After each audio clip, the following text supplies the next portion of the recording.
Have you noticed more and more restaurants are trying to reduce plastics like straws and utensils?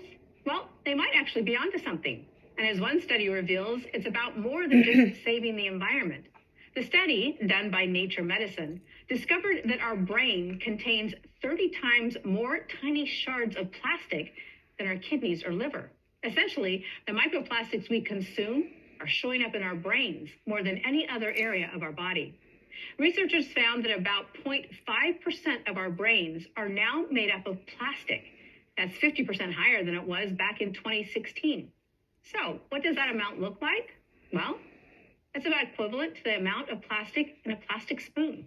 Joining us to discuss this is neurologist Dr. Looni Coombs and Beatrice Barba. She's the founder of Taylor Place and a TikTok influencer known as the Anti-Plastic Lady.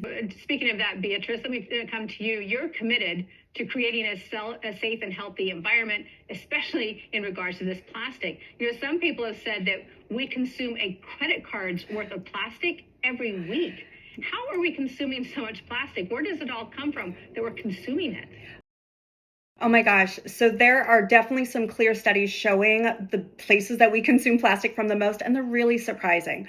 So number one, our biggest source of microplastics is from the food we eat, but it's not from the packaging. It's actually the degree of food processing through which our food is made, right? So when you get a food that's heavily processed, so let's think of chicken nuggets, for example, right? Hot dogs.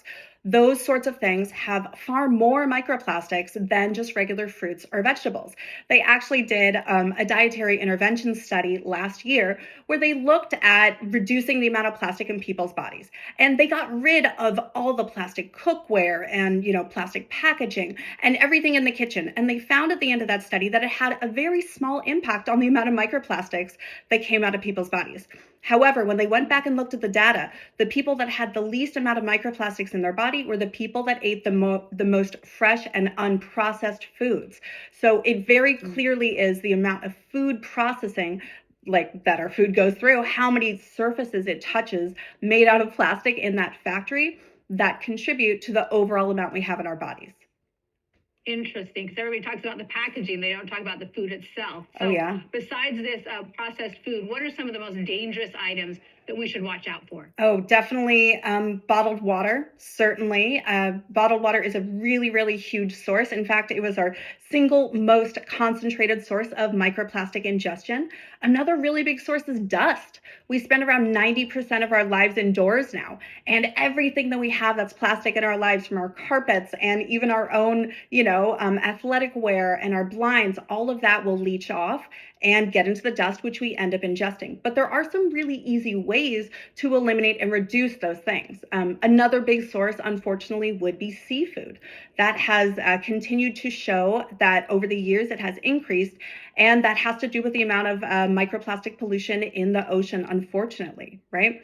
But certainly food packaging does play a role in bottled water and soda cans, which also shows to be a really big source of microplastics.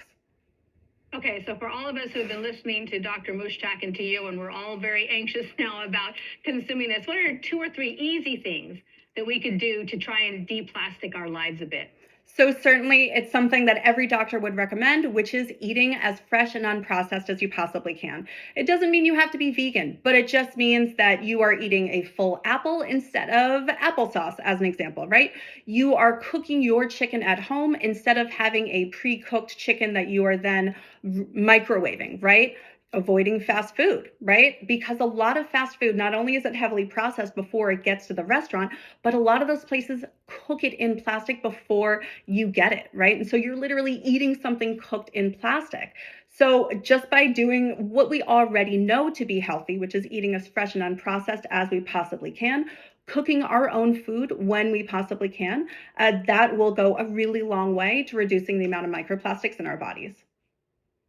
Dr. Looni Coombs and Beatrice Barba, thank you so much for being here tonight and sharing this very interesting information with us. Of course, thank you. Yeah, thank you guys so much.